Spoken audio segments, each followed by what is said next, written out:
আসছে, নবীজি সাল্লাল্লাহু আলাইহি ওয়াসাল্লাম বলেন, কিয়ামতের দিন সবচাইতে নিঃস্ব হবে ওই ব্যক্তি যার আমলের কোনো অভাব নাই, নামাজ রোজার অভাব নাই, হজ যাকাতের অভাব নাই, দান সাদকার অভাব নাই, এক কথায় কোনো প্রকার নেক আমলের অভাব নাই। দুনিয়াতে তার একটা সমস্যা ছিল, সে বান্দার হক নষ্ট করত। আল্লাহ তাআলা তাকে জান্নাতে যাওয়ার অনুমতি দেওয়ার পূর্বে তার ব্যাপারে আল্লাহ রাব্বুল আলামিনের দরবারে মানুষেরা অভিযোগ দায়ের করবে।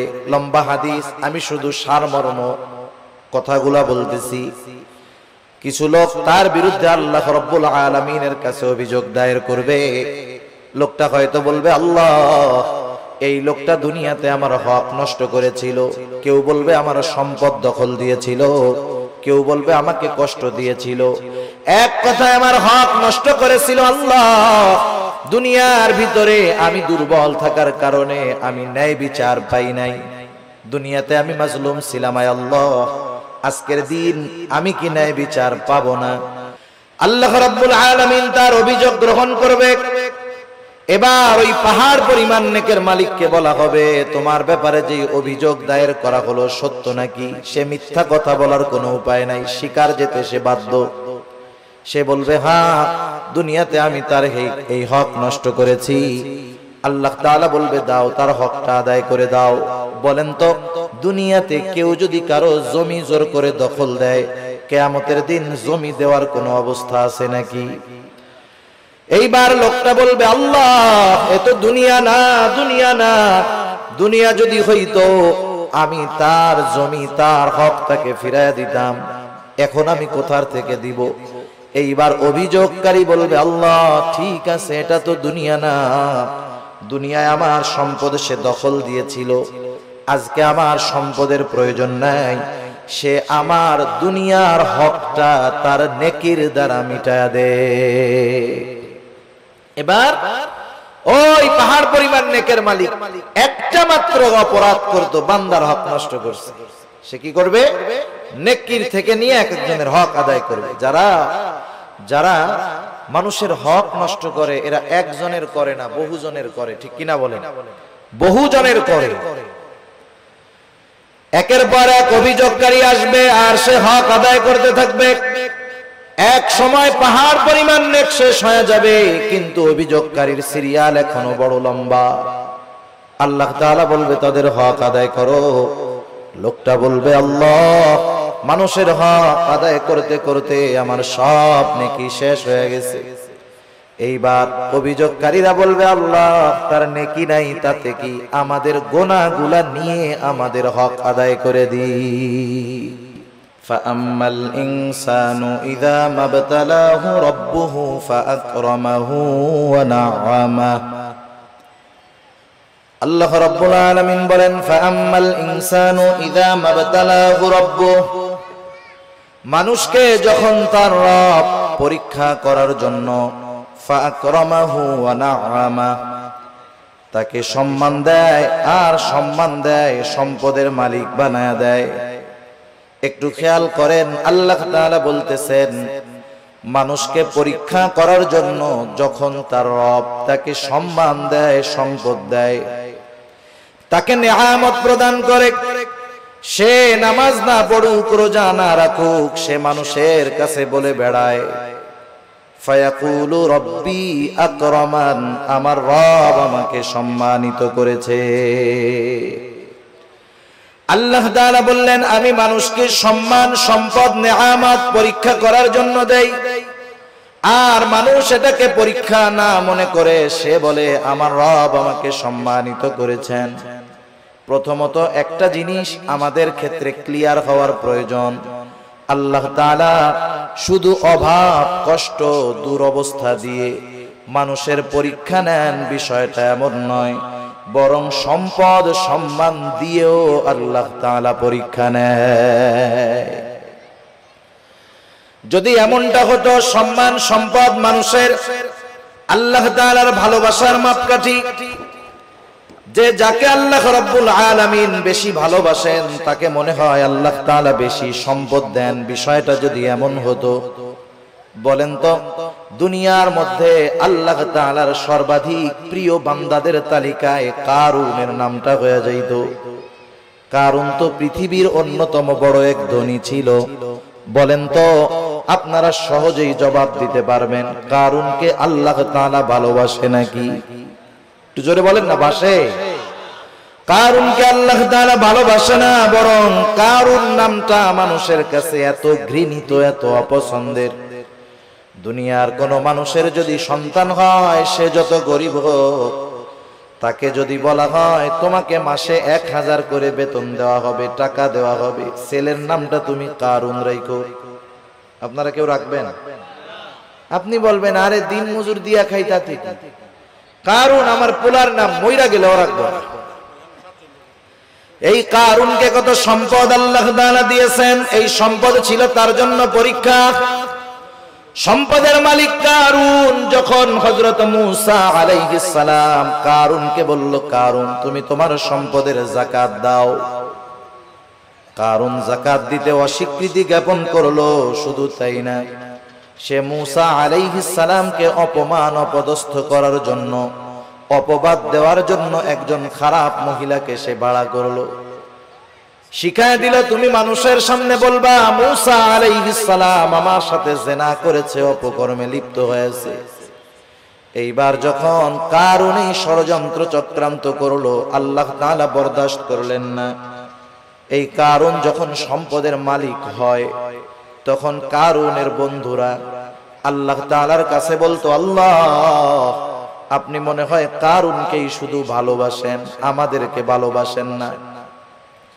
আমাদের সমাজেও এমন আছে, 5 বন্ধু একসাথে লেখাপড়া করেছে, একসাথে কর্মজীবন শুরু করেছে, একজন অনেক ধনী আর 4 জন গরিব। তারা আফসোস করে আর বলে দেখ আল্লাহ তাআলা ওকে ভালোবাসে, সব নেয়ামত আল্লাহ তাআলা ওকেই দিয়ে দিতেছে। কারুনের বন্ধুরাও বলতো, আল্লাহ আপনি মনে হয় কারুনকে বেশি ভালোবাসেন, এই জন্য এত সম্পদের মালিক বানায় দিচ্ছেন। কারুন যখন মূসা আলাইহিস সালামের অবাধ্য হলো, মূসা আলাইহিস সালামকে যখন অপবাদ দেওয়ার প্রচেষ্টা করলো, আল্লাহ তাআলা কারুনের উপরে গজব দিয়ে দিলেন। কারুন তার সম্পদ সহ জমিনে ডাবতে শুরু করলো। তাফসীরের মধ্যে আসছে এখনো কারুন তার সম্পদ সহ জমিনের মধ্যে ডাবতেছে, কিয়ামত পর্যন্ত ডাবতে থাকবে। যখন কারুনের বন্ধুরা কারুনের এই দুরবস্থা দেখলো, এইবার ওই গরিব বন্ধুরা বলে, আল্লাহ আপনি কারুনকে সম্পদ দিয়েছেন ঠিক, কিন্তু বাস্তবে আপনি আমাদেরকে বেশি ভালোবাসেন।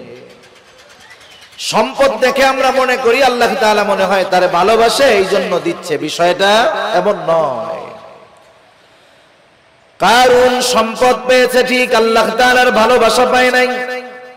আবার দুনিয়াতে অনেক মানুষ আছে সামাজিক অবস্থানের দিক দিয়ে তার সম্মান অনেক কম, সমাজের মানুষেরা তাকে গণ্যমান্য কোনো ব্যক্তি মনে করে না, সামাজিক দিক দিয়ে তাকে অবহেলা করা হয়, এমন লোক সমাজে আছে না নাই? এই মানুষগুলা অনেক সময় আফসোস করে আর বলে, আহারে সমাজের কোনো বিচার আচার সালিশে আমাকে ডাকে না, আমাকে এই সমাজের লোকই মনে করে না। হয়তো দুনিয়ায় সে দেখতেছে তার সম্মান কম, কিন্তু দুনিয়াতে আল্লাহ রাব্বুল আলামিন অনেক মানুষকে সম্মান দিয়েছেন তাদের পরীক্ষা নেওয়ার জন্য। কত সম্মানিত মানুষ ছিল ফেরাউন, কত সম্মানিত মানুষ ছিল নমরুদ, কত বড় বড় বাদশাহীর মালিক তারা হয়ে গেছে। কিন্তু বলেন তো বাদশাহী পেয়েছে ঠিক, এই সম্মান পদবীর দ্বারা আল্লাহ তাআলার ভালোবাসা কি তারা পেয়েছে নাকি? পায় নাই। যে কথা বোঝাইতে চাইলাম যে সম্মান সম্পদ কারো থাকলেই এটা মনে করার সুযোগ নাই যে তাকে আল্লাহ তাআলা ভালোবাসে। সম্মান সম্পদ দিয়ে আল্লাহ তাআলা মাঝে মধ্যে পরীক্ষা নেন, কিন্তু বোকা মানুষগুলা কি মনে করে? বোকা মানুষগুলা মনে করে আমারে আল্লাহ সম্পদ দিছে, ভালো না বাসলে দেয়। আমারে আল্লাহ চেয়ারম্যান বানাইছে, এমপি বানাইছে, সমাজের বড় ভিআইপি সিআইপি বানাইছে, আল্লাহ ভালো না বাসলে কি এগুলা দেয়? তারা এটা মনে করে, অথচ আল্লাহ কি বলেন যে তাদের রব তাদেরকে এগুলা দিয়েছে পরীক্ষা করার জন্য, আর তারা বলে আমাদের রব আমাদেরকে সম্মানিত করেছে। এরপরে আল্লাহ রাব্বুল আলামিন বলেন ওয়া আম্মা ইযা মাবতালাহু ফাকাদার আলাইহি রিজকাহ ফায়াকুলু রাব্বি আহানান। আবার মানুষকে যখন তার রব পরীক্ষা করার জন্য রিজিকের মধ্যে সংকীর্ণতা দিয়ে দেয়, অভাব দেয়, সম্মানটা কমে যায়, কষ্ট ক্লেশে সে পতিত হয়, এইবার ও এইটাকে পরীক্ষা মনে করে না, বরং তার এই অভাব কষ্ট ক্লেশের জন্য সে আল্লাহ তাআলাকে দায়ী করে। বলে ফায়াকুলু রাব্বি আহানান, আমার রব আমাকে অপদস্থ করেছে, অপমানিত করেছে। মুফাসসিরিনে কেরাম বলেন সে তার ভাষায় বলতে চায় যে আমি সম্মানের উপযুক্ত ছিলাম, কিন্তু আল্লাহ আমাকে সম্মান দেয় নাই। নাউজুবিল্লাহ বলেন। অনেক সময় অনেক জায়গায় দেখবেন, বোঝানোর জন্য বলতেছি, নির্বাচন হয় না, নির্বাচন কেউ জিতে কেউ হারে, অনেক ক্ষেত্রে কন্টেস্ট হয়, একজন হেরে গেল, সে তখন বলে হারে আমি জেতারই যোগ্য ছিলাম, কিন্তু আল্লাহ আমারে জিততে দেয় নাই। সে না জয়ী হওয়াটাকে দোষ দেয় কার? আল্লাহ তাআলা। মুফাসসিরিনে কেরাম বলেন মানুষেরা কেমন জানি বলতে চায় আমি সম্মানের উপযুক্ত ছিলাম, কিন্তু আমার রব আমারে সম্মান দেয় নাই। আমি সম্পদের উপযুক্ত ছিলাম, কিন্তু আমার রব আমাকে সম্পদ দেয় নাই। সে তার রিজিকের সংকীর্ণতাটাকে পরীক্ষা মনে করে না, বরং সে তার রিজিকের সংকীর্ণতাটাকে আল্লাহ রব্বুল আলামিনের উপরে দোষ চাপায়া দেয়। তাহলে দ্বিতীয় বিষয় ক্লিয়ার কি? দ্বিতীয় বিষয় হলো যে আল্লাহ তাআলা এক নাম্বার সম্পদ সম্মান এটাও পরীক্ষার জন্য দেন। দুই নাম্বার রিজিকের সংকীর্ণতা, দুনিয়ার কষ্ট ক্লেশ অপমান, এটাও আল্লাহ তাআলা পরীক্ষার জন্য দেন। কি দেখতে চান পরীক্ষার মাধ্যমে? আল্লাহ তাআলা দুই অবস্থাতেই দেখতে চান যে বান্দা সুখ স্বাচ্ছন্দ্যের জীবন পেয়ে আমি আল্লাহকে ভুলে যাই কিনা। আল্লাহ তাআলা দেখতে চান বান্দা কষ্ট ক্লেশে পতিত হয়ে আমি আল্লাহ তাআলাকে দোষারোপ করে কিনা। যারা আল্লাহ তাআলাকে দোষারোপ করে না, অভাব কষ্ট ক্লেশে পতিত হওয়ার পরেও আল্লাহ রাব্বুল আলামিনের উপরে সন্তুষ্ট থাকে, এরাই হলো পরীক্ষায় পাস। আর যারা সম্পদ সম্মানের মালিক হয়ে যখন নাফরমানি করে, অহংকার করে, এরা হলো পরীক্ষায় ফেল। এখন দ্বিতীয় শ্রেণীর মানুষ যখন অভাবে পড়ে আল্লাহ তাআলার ব্যাপারে বলে ফায়াকুলু রাব্বি আহানান, আমাদের রব আমাকে অপমানিত করেছে, আমার রব আমাকে অপদস্থ করেছে। তারা যখন আল্লাহ তাআলার ব্যাপারে এই কথা বলে, আল্লাহ রব্বুল আলামিন তাদের কথার বিপরীতে বলেন কাল্লা, তোমরা যেই দাবি করো সেটা কখনো সঠিক নয়।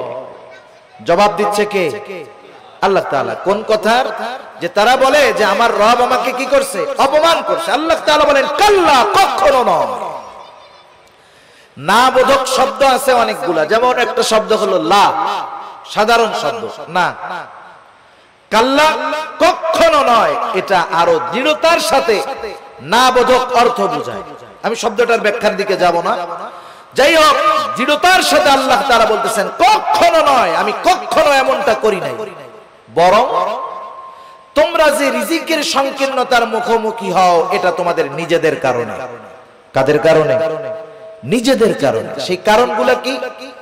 এই সূরায় আল্লাহ তাআলা রিজিক এই সংকীর্ণতার 4টি কারণ বর্ণনা করেছেন। কয়টি কারণ? আপনারা একটু কষ্ট করে একটু সামনে আসেন, যে কয়জন আছেন একটু সামনে আসেন, জিকিরের সাথে সাথে একটু কষ্ট করে সামনে আসেন। বাম দিক তাকায় আর কথা বলতে ভালো লাগতেছে না, একটু সামনে আসেন জিকিরের সাথে সাথে। লা ইলাহা। যারা মুরব্বিরা আছেন একটু সামনে আসেন। বাচ্চারা সামনে থাকলে ওরা কথা বুঝে, ওরা তো হুজুরদের ডরে বয়ে রয়েছে ওই জায়গায়, যে ওইটা গেলে হুজুরে আবার পরে কিছু বলে কিনা, বুঝেন নাই? আপনারা একটু সামনে আসেন, এই সামনে আমার সামনাসামনি আসেন, একেবারে আমার সামনাসামনি আসেন জিকিরের সাথে সাথে। লা ইলাহা ইল্লাল্লাহ, লা ইলাহা লা ইলাহা ইল্লাল্লাহ, লা ইলাহা, লা ইলাহা ইল্লাল্লাহ মুহাম্মাদুর রাসূলুল্লাহ সাল্লাল্লাহু আলাইহি ওয়াসাল্লাম। যারা বলে যে আমাদের রিজিকের সংকীর্ণতা দিয়েছে আল্লাহ, যারা এই কথা বলে তাদের কথার জবাব দিচ্ছেন কে? আল্লাহ তাআলা বলতেছে তোমরা যে দাবি করতেছো এটা কখনো সঠিক নয়, বরং রিজিক সংকীর্ণতার জন্য তোমরা নিজেরাই দায়ী। আল্লাহ রাব্বুল আলামিন বলেন তোমাদের রিজিক সংকীর্ণতার কারণ কি? কাল্লা বাল্লা তুকরিমুনাল ইয়াতীম, শুনে নাও, বরং তোমাদের রিজিক সংকীর্ণতার এক নাম্বার কারণ তোমরা ইয়াতীমকে সম্মান করো না। একটু খেয়াল দিয়ে শুনবেন, রিজিক সংকীর্ণতার এক নাম্বার কারণ তোমরা ইয়াতীমকে সম্মান করো না। ইয়াতীমকে সম্মান করব, ইয়াতীম তো আমার ছোট, যদি ছোট হয় এখানে আবার সম্মানের বিষয়টা কেমনে? মুফাসসিরিনে কেরাম বলেন ইয়াতীমের যথাযথ হক আদায় করা হলো ইয়াতীমকে সম্মান করা। আল্লাহ রাব্বুল আলামিন বলেন তোমরা ইয়াতীমকে সম্মান করো না, তথা ইয়াতীমের হকগুলো তোমরা আদায় করো না, বরং সমাজের মধ্যে অনেক মানুষ আছে ইয়াতীমের অভিভাবক, সে ইয়াতীমের হক আদায় করবে কোথায়? ইয়াতীমেরটাই তো খায় ফেলে, আছে না নাই? ইয়াতীমের সম্পদ এটা বড় জঘন্য সম্পদ। আল্লাহ তাআলা সাধারণ ভাবেই বলেন ইয়া আইয়ুহাল্লাযীনা আমানু লা তাকুলু আমওয়ালাকুম বাইনাকুম বিল বাতিল। আল্লাহ তাআলা বলেন তোমরা অন্যায়ভাবে কারো সম্পদ ভক্ষণ করো না। কারণ কেউ যদি কারো সম্পদ ভক্ষণ করে এর সাথে বান্দার হক সম্পৃক্ত থাকে। কিয়ামতের ময়দানে কেউ যদি কারো সম্পদ অন্যায়ভাবে ভক্ষণ করে দুনিয়ায়, কিয়ামতের ময়দানে ওই লোকটা সবচাইতে নিঃস্ব হয়ে যাবে। হাদিসের মধ্যে আসছে নবীজি সাল্লাল্লাহু আলাইহি ওয়াসাল্লাম বলেন কিয়ামতের দিন সবচাইতে নিঃস্ব হবে ওই ব্যক্তি যার আমলের কোনো অভাব নাই, নামাজ রোজার অভাব নাই, হজ যাকাতের অভাব নাই, দান সাদকার অভাব নাই, এক কথায় কোন প্রকার নেক আমলের অভাব নাই। দুনিয়াতে তার একটা সমস্যা ছিল, সে বান্দার হক নষ্ট করত। পাহাড় পরিমাণ আমল নিয়ে বান্দার হক নষ্টকারী কিয়ামতের ময়দানে আল্লাহর সামনে উঠবে। ও নেকের পাহাড় দেখে চিন্তা করবে ওর জান্নাতে যাওয়া কে ঠেকায় আছে। আল্লাহ তাআলা তাকে জান্নাতে যাওয়ার অনুমতি দেওয়ার পূর্বে তার ব্যাপারে আল্লাহ রাব্বুল আলামিনের দরবারে মানুষেরা অভিযোগ দায়ের করবে। লম্বা হাদিস, আমি শুধু সারমর্ম কথাগুলা বলতেছি। কিছু লোক তার বিরুদ্ধে আল্লাহ রাব্বুল আলামিনের কাছে অভিযোগ দায়ের করবে। লোকটা হয়তো বলবে আল্লাহ এই লোকটা দুনিয়াতে আমার হক নষ্ট করেছিল, কেউ বলবে আমার সম্পদ দখল দিয়েছিল, কেউ বলবে আমাকে কষ্ট দিয়েছিল, এক কথায় আমার হক নষ্ট করেছিল। আল্লাহ দুনিয়ার ভিতরে আমি দুর্বল থাকার কারণে আমি ন্যায় বিচার পাই নাই, দুনিয়াতে আমি মাজলুম ছিলাম। আল্লাহ আজকের দিন আমি কি ন্যায় বিচার পাবো না? বরং আল্লাহ রব্বুল আলামিন তো সেই দিন ন্যায় বিচার কায়েম করবে, ইনসাফের আদালত আল্লাহ তাআলা প্রতিষ্ঠা করবে। আল্লাহ রাব্বুল আলামিন বলেন ওয়ানাযাউল মাওয়াজিনাল কিসতা লিয়াউমিল কিয়ামাতি ফালা তুযলামু নাফসুন শাইআ। আল্লাহ রাব্বুল আলামিন বলেন আমি কিয়ামতের দিন ইনসাফের আদালত কায়েম করব। ওয়ানাযাউল মাওয়াজিনাল কিসতা লিয়াউমিল কিয়ামাহ, এমন ইনসাফ ওয়ালা আদালত আল্লাহ তাআলা বলেন ফালা তুযলামু নাফসুন শাইআ, সেই দিন কারো উপরে সামান্যতম কোনো জুলুম করা হবে না, বরং কি হবে ওয়া ইন কানা মিসকালা হাববাতিন মিন খারদালিন আতাইনা বিহা, কেউ যদি দুনিয়াতে কোনো সরিষাদানা পরিমাণ কোনো আমল করে থাকে আল্লাহ রাব্বুল আলামিন বলেন আতাইনা বিহা, ওই আমল সহকারে আমি আল্লাহ তাকে হাজির করব। দুনিয়াতে সরিষাদানা পরিমাণ আমল যদি কেউ করে সেই সরিষাদানা পরিমাণ আমল সহ তাকে হাজির করা হবে। শুধু হাজির করবে আল্লাহ তাআলা তা না, বরং আল্লাহ সুবহানাহু ওয়া তাআলা ওই আমলের হিসাব নেবেন। সুবহানাল্লাহ। মোট কথা সেই দিন আল্লাহ তাআলা ন্যায় বিচার করবে। লোকটা এবার আল্লাহ তাআলার কাছে অভিযোগ দায়ের করবে, আল্লাহ রাব্বুল আলামিন তার অভিযোগ গ্রহণ করবে। এবার ওই পাহাড় পরিমাণ নেকের মালিককে বলা হবে, তোমার ব্যাপারে যে অভিযোগ দায়ের করা হলো সত্য নাকি? সে মিথ্যা কথা বলার কোনো উপায় নাই, স্বীকার যেতে সে বাধ্য। সে বলবে, হ্যাঁ, দুনিয়াতে আমি তার এই হক নষ্ট করেছি। আল্লাহ তাআলা বলবে, দাও, তার হকটা আদায় করে দাও।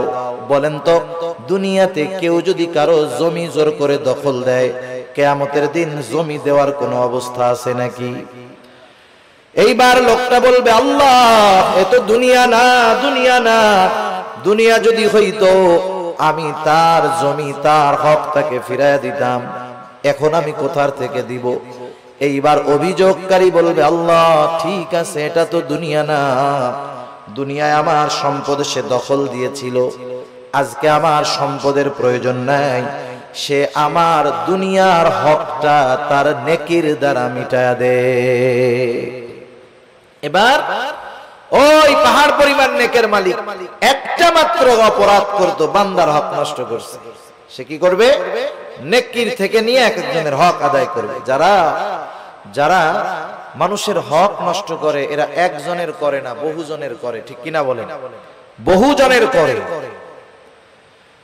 একের পর এক অভিযোগকারী আসবে আর সে হক আদায় করতে থাকবে।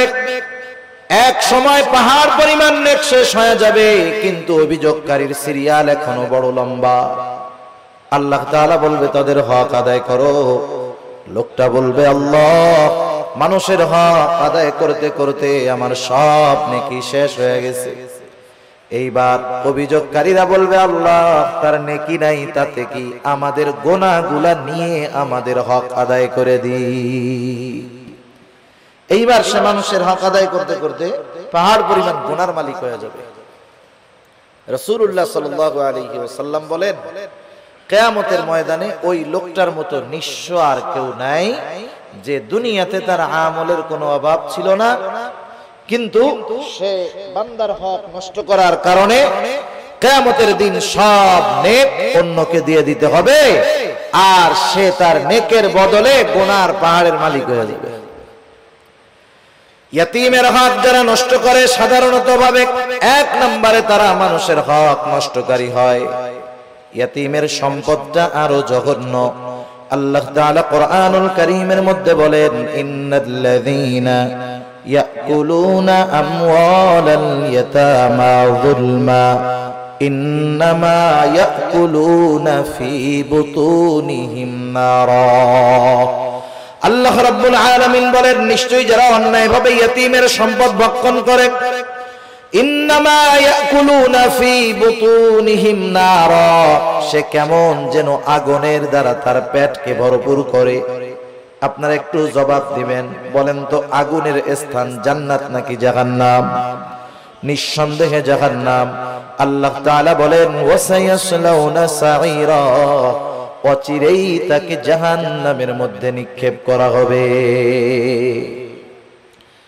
সেজন্য ইয়াতীমের অসম্মান মানে ইয়াতীমের সম্পদ দখল দেওয়া, ইয়াতীমের সম্পদ ভক্ষণ করা।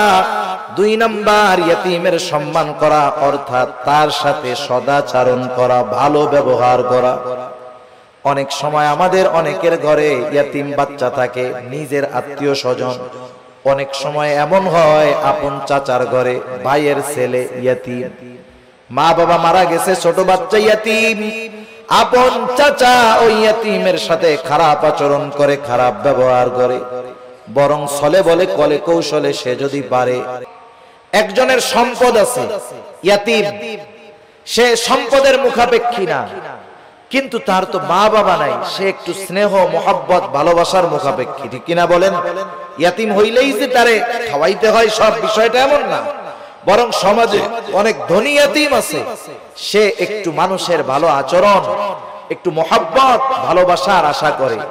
তার সাথে যদি কেউ খারাপ আচরণ করে, ইয়াতীম বাচ্চার অন্তরের মধ্যে আঘাত লাগে, আহারে, আমার আব্বু যদি বেঁচে থাকতো তাইলে আমার সাথে কেউ এমন খারাপ আচরণ করতো না। আমার আম্মু যদি বেঁচে থাকতো তাহলে আমার আম্মু ওই আমার আরেক ভাইয়ের আম্মুর মতো আমাকেও মহব্বত করতো। এই ব্যথাগুলা অনেক ইয়তীমের অন্তরে থাকে, যদিও সে সম্পদওয়ালা। সেজন্য ইয়তীম ধনী হোক আর গরিব হোক, আমাদের উচিত ইয়তীমদের সাথে সদাচরণ করা, স্নেহময় ব্যবহার করা। আর যদি ইয়তীম গরিব হয়, তাকে খাদ্য সহায়তা দিয়ে সাহায্য করা। আমার আপনার যদি অ্যাবিলিটি থাকে, আমি আপনি যদি কোনো ইয়তীমের অভিভাবক হতে পারি, তার পোশাক, লেখাপড়া, খাবার দাবার, মৌলিক চাহিদা পূরণের ব্যবস্থা করতে পারি, একজন ইয়তীমের অভিভাবকত্ব যদি আমি গ্রহণ করতে পারি, অসম্ভব নয়। আপনি 5 জন 7 জন মানুষকে চালান, এর সাথে আরেকজন মানুষকে তার মৌলিক চাহিদা পূরণের জন্য সাথে রাখলে সেটা অসম্ভব নয়। কেউ যদি কোনো ইয়তীমের দায়িত্বভার গ্রহণ করতে পারে, ইয়তীমকে লেখাপড়া শেখাতে পারে, ইয়তীমের অভিভাবক হতে পারে, নবীজি সাল্লাল্লাহু আলাইহি ওয়াসাল্লাম বলেন, আনা ওয়া কাফিলুল ইয়তীম কাহাতাইনি ফিল জান্নাহ। নবীজি সাল্লাল্লাহু আলাইহি ওয়াসাল্লাম বলেন, আমি আর ইয়তীমের অভিভাবক জান্নাতের মধ্যে এমন করে পাশাপাশি অবস্থান করব। 2 আঙ্গুলের ইশারা দিয়ে নবীজি বুঝায়া দিলেন, এই 2টা আঙ্গুল যেমন পাশাপাশি অবস্থান করে, ইয়তীমের অভিভাবক আর নবীজি সাল্লাল্লাহু আলাইহি ওয়াসাল্লাম এমন ভাবে পাশাপাশি অবস্থান করবে। তাহলে ইয়তীমের সম্মানের তৃতীয় অর্থ যে যদি পারা যায়, তাহলে ইয়তীমের অভিভাবকত্বের দায়িত্ব গ্রহণ করা। আপনি আমি পুরাটা পারি না, মাসে 500 টাকা দিয়ে একটা ইয়তীমের খরচ বহন করতে পারি, বছরে 1000 টাকা দিয়ে পারি যে এটা আমি শুধুমাত্র ইয়তীমদের জন্য দিলাম। আবার দেখেন, একদিন এক সাহাবী রাসূলুল্লাহ সাল্লাল্লাহু আলাইহি ওয়াসাল্লামের কাছে আসছে, আসার পরে বলতেছে, ইয়া রাসূলুল্লাহ, আমার হৃদয়টা বড় কঠোর, হৃদয়টা বড় শক্ত, আমি আমার এই শক্ত হৃদয়টাকে কেমন করে নরম বানাতে পারি, আমাকে একটু আমল শিখায় দেন। নবীজি সাল্লাল্লাহু আলাইহি ওয়াসাল্লাম বললেন, শোনো কি করবা? নবীজি বললেন, আমসিহ রাসাল ইয়াতীম ওয়া আত'ইমিল মিসকিন, তুমি ইয়তীমের মাথায় বেশি বেশি হাত বুলায় দাও আর মিসকিনদেরকে বেশি বেশি খানা খাওয়াও। ইয়তীমের মাথায় হাত বুলায় দিলে মানুষের অন্তর কোমল হয়, নরম হয়। শক্ত হৃদয়, কঠিন হৃদয় নরম হয়ে যায়। সাহাবায়ে কেরাম তারা এসে বলতেছে, নবীজি আমাদের অন্তর নরম হয়ে গেছে, একটু আমল বলে দেন যেটা করলে দিলটা নরম হবে। নবীজি কি বললেন? ইয়তীমের মাথায় হাত বুলায় দাও। সেজন্য ইয়তীমকে সম্মান করা তথা ইয়তীমের হক আদায় করা, ইয়তীমের সাথে সদাচরণ করা, ভালো ব্যবহার করা, ইয়তীমের সম্পদ ভক্ষণ না করা, যারা এই কাজগুলা করবে তারা জীবনে যে কোনো একটা পর্যায়ে রিজিকের সংকীর্ণতার মুখোমুখি হবে। তাহলে রিজিক সংকীর্ণতার 4 কারণের প্রথম কারণ হলো আল্লাহ তাআলা বলেন, তোমরা ইয়তীমদেরকে সম্মান করো না তথা ইয়তীমের হক তোমরা আদায় করো না। 2 নাম্বার, আল্লাহ রাব্বুল আলামিন বলেন, ওয়ালা তাহাদ্দুনা আলা তুআমিল মিসকিন, তোমরা মিসকিনদেরকে খানা দাও না। ব্যাখ্যা হলো, তোমরা শুধু খানা নিজে দাও না তা না, নিজেও দাও না, অপরকে খানা দিতেও অনুৎসাহিত করো, নিরুৎসাহিত করো। নিজেও দেয় না, আরেকজনকেও দিতে দেয় না। অনেক সময় আপনি দোকানে বসে আছেন, একজন গরিব মানুষ আসছে আপনার কাছে কিছু চাইতে, সে কোথা থেকে আসছে, কি করবে না করবে সেটা ভিন্ন কথা, তার অবস্থা দৃষ্টিগোচর হচ্ছে সে বড় অভাবী, দরিদ্র, কষ্টে আছে। সে আইসা বলতেছে, আমার একটু কলা রুটি কিনা দেন খাই, অথবা 10টা টাকা দেন। আপনি যদি তাকে না দেন গুনাহ হবে না। কিন্তু আমাদের সমাজের কিছু মানুষ আছে, প্রথমে নিজে দেয় না, বলে ওদিক যা ওদিক যা। পাশের থেকে বন্ধু যদি দিতে চায়, 10 টাকা বাহির করছে, বলে ওরে না দিয়ে আমার একটা বিড়ি খাওয়া কাজে লাগবে। আছে না নাই এরকম? নিজেও দিল না, আরেকজনকেও দিতে দিল না। এই খাসলাত ছিল আবু জেহেলের। কার ছিল বলেন না? আবু জেহেলের।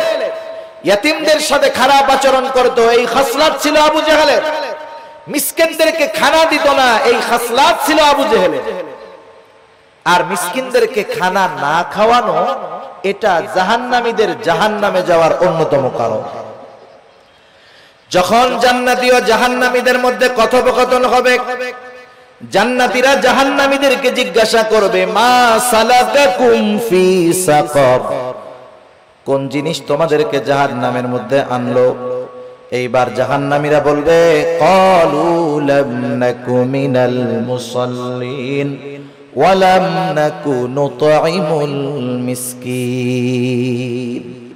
জাহান্নামীরা জাহান্নামে যাওয়ার যেই কারণগুলো বর্ণনা করবে কোরআনুল কারীমের মধ্যে আল্লাহ তাআলা জানায় দিয়েছেন। এখন প্রশ্ন হইতে পারে, সময় তো কম, প্রশ্ন হতে পারে যে জান্নাত জাহান্নাম কিছুই তো হইল না, তাইলে জান্নাতীরা প্রশ্ন করলো, জাহান্নামীরা জবাব দিল কেমনে?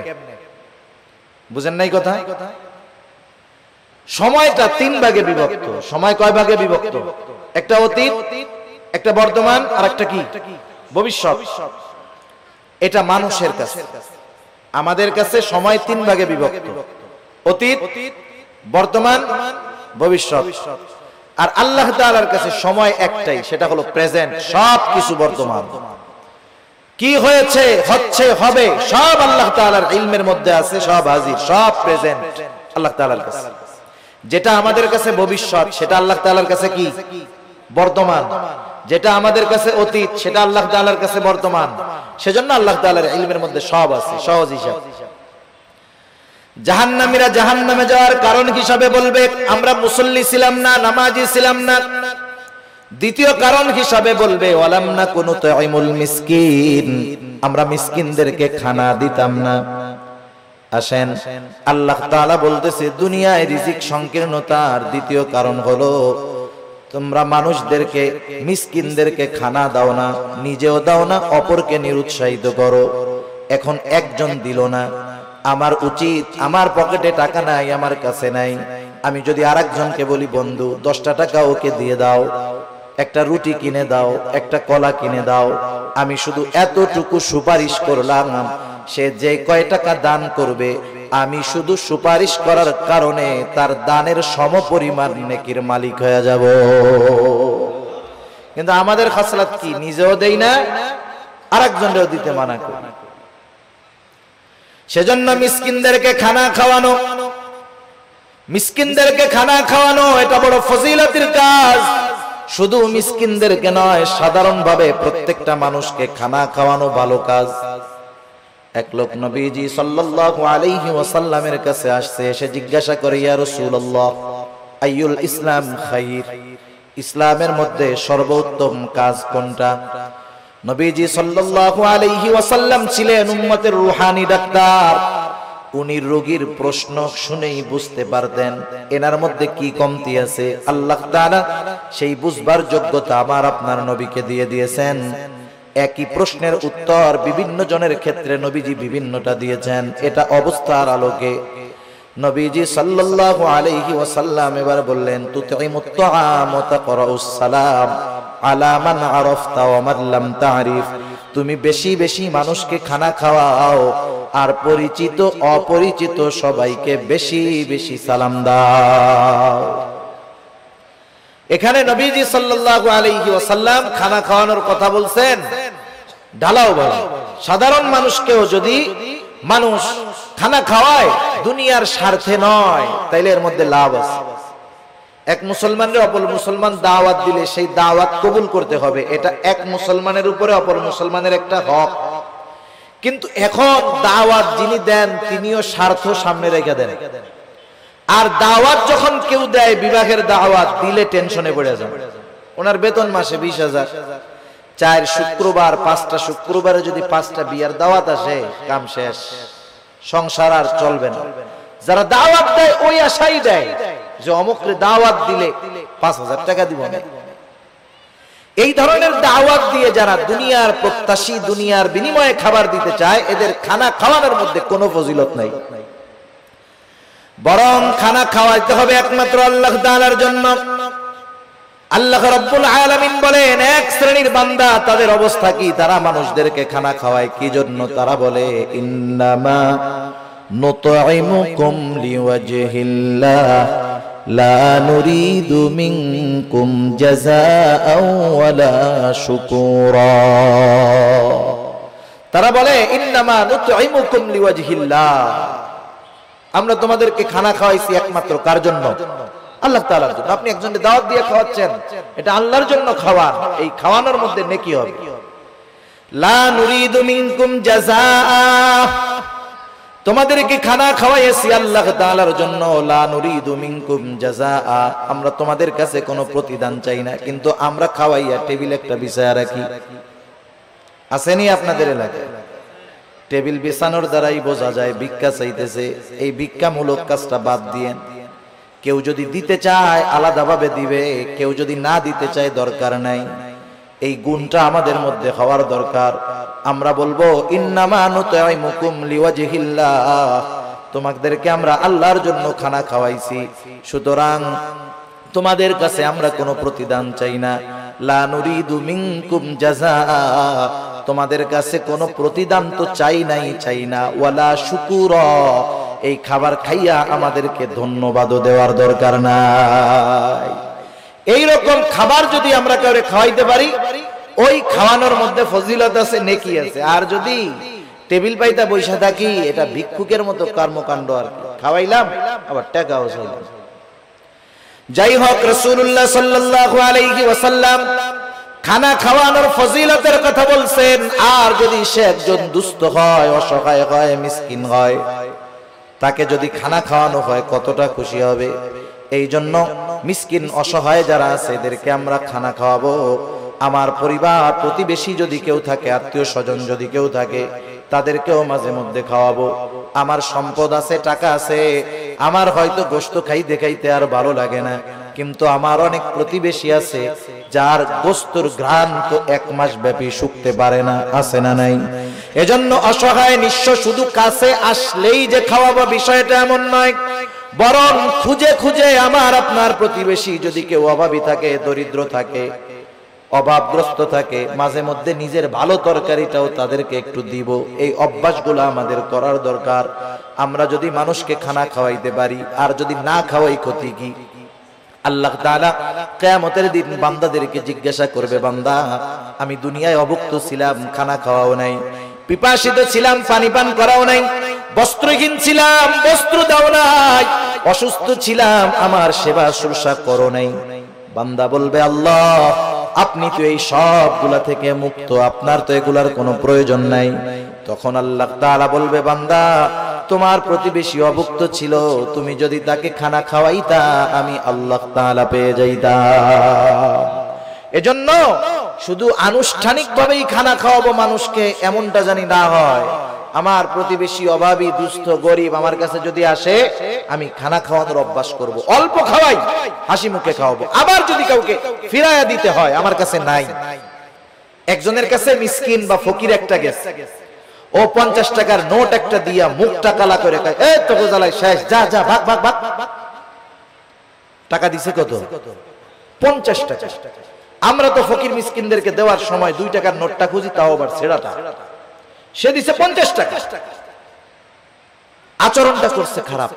পাশের আরেকজন 1 টাকাও দেয় নাই, কিন্তু আচরণটা সুন্দর করছে। বলতেছে, ভাই তুমি তো আসলা, আমার কাছে তো এখন নাই, যদি এই পথে পরে আসো তুমি আবার আমার সাথে দেখা করার চেষ্টা করবা, ইনশাআল্লাহ আমি তোমাকে দিব। এখন বলেন তো, এই যে মিসকিন অসহায় 50 টাকা দেনেওয়ালার ব্যবহারে খুশি হবে, নাকি যে দেয় নাই তার ব্যবহারে খুশি হবে? সেজন্য উত্তম ব্যবহারটাও সাদকা। আমরা যদি কখনো কাউকে খাওয়াতে পারি না পারি, দিতে না পারি, খারাপ আচরণ করব না, ধমক দিব না, এই অভ্যাসটাও আমাদের করার দরকার। যাই হোক, আলোচনা লম্বা হচ্ছে, অন্যদিকে চলে যায়। আল্লাহ তাআলা আমাদেরকে জানায় দিলেন যে রিজিক সংকীর্ণতার 4টি কারণ। 1 নাম্বার কারণ লা তুকরিমুনাল ইয়াতীম, 2 নাম্বার কারণ ওয়ালা তাহাদ্দুনা আলা তুআমিল মিসকিন, 3 নাম্বার কারণ ওয়া তাকুলুনাত তুরাফা আকলাল লাম্মা। তোমরা কি করো? ওয়ারিসি সম্পদ সব একা খায়া ফেলো। আছে নাকি এরকম? যেমন বাপ সম্পদ রেখে মারা গেছে, বাবা মারা যাওয়ার পরে প্রথম কি দায়িত্ব? বড় সন্তান, সন্তান তার দায়িত্ব হলো প্রথম বাবার দাফন কাফনের জন্য যা দরকার সেটা ব্যয় করা। 2 নাম্বার খোঁজ খবর নেওয়া, বাবা কোনো ঋণ আছে নাকি, ঋণ থাকলে তার ঋণ পরিশোধ করা।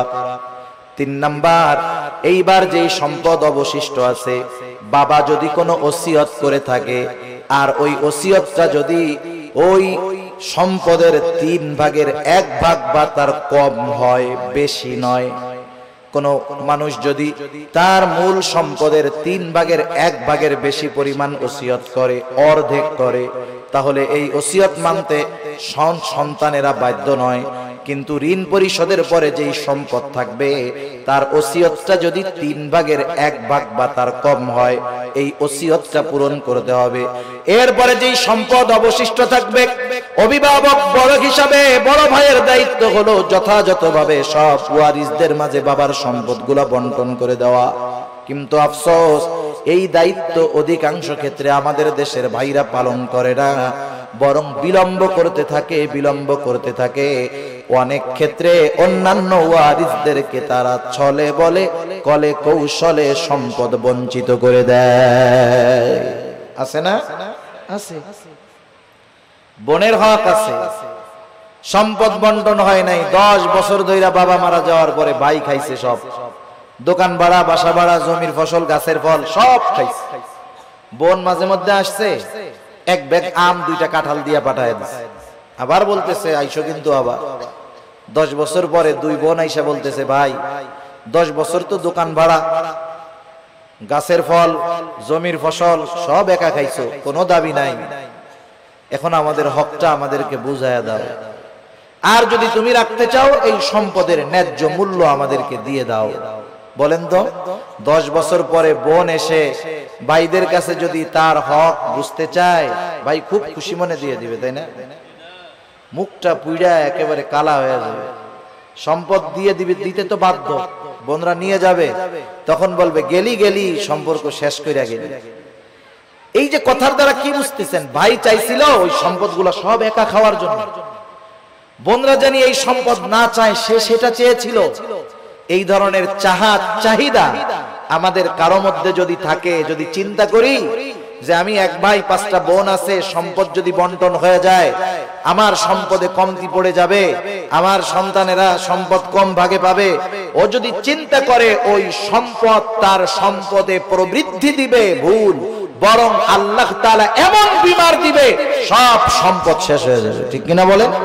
এরকম বহুত মানুষ আমরা দেখছি, মানুষের হক নষ্ট করে সম্পদের পাহাড় বানায় ফেলছে। আল্লাহ তাআলা রিজিকের দরজা ক্লোজ করে দিয়েছে, ভোগ করতে পারে নাই, সম্পদ সব চিকিৎসা করতে করতে শেষ। সেজন্য ওয়ারিসি সম্পদ ভক্ষণ করার চেষ্টা করব না, এখানেও বান্দার হক আছে। সেজন্য নিজ দায়িত্বে ওয়ারিসদের সম্পদগুলা ফিরাইয়া দিব, খবরদার ঠকানোর চেষ্টা করব না। অনেক সময় জমি আছে রাস্তার পাশে, 3 ভাগ করার সময় আমি রাস্তার পাশের টুকু নেই, এরপরে পেছন আলারে দেই, এরপরে তারে দেই। বলেন তো, যেই জমির সাথে রাস্তা নাই, ওই জমির সাথে রাস্তা না থাকার কারণে যেই জমির সাথে রাস্তা আছে ওই জমির পাশেও যদি জমিটা হয়, শুধু রাস্তা না থাকার কারণে ওই জমিটার দাম অর্ধেক হয়ে যায়। সেজন্য বন্টনের ক্ষেত্রে সিস্টেম মুআফিক করতে হবে, ঠকানো যাবে না কাউকে। আল্লাহ তাআলা বলেন তোমাদের রিজিক সংকীর্ণতার 3য় কারণ ওয়াতাকুলুনাত তুরাসা আকলাল লাম্মা, ওয়ারিসি সম্পদ সব তোমরা একা ভক্ষণ করে ফেলো। 4 নম্বর আল্লাহ তাআলা বলেন ওয়া তুহিব্বুনাল মালা হুব্বান জাম্মা।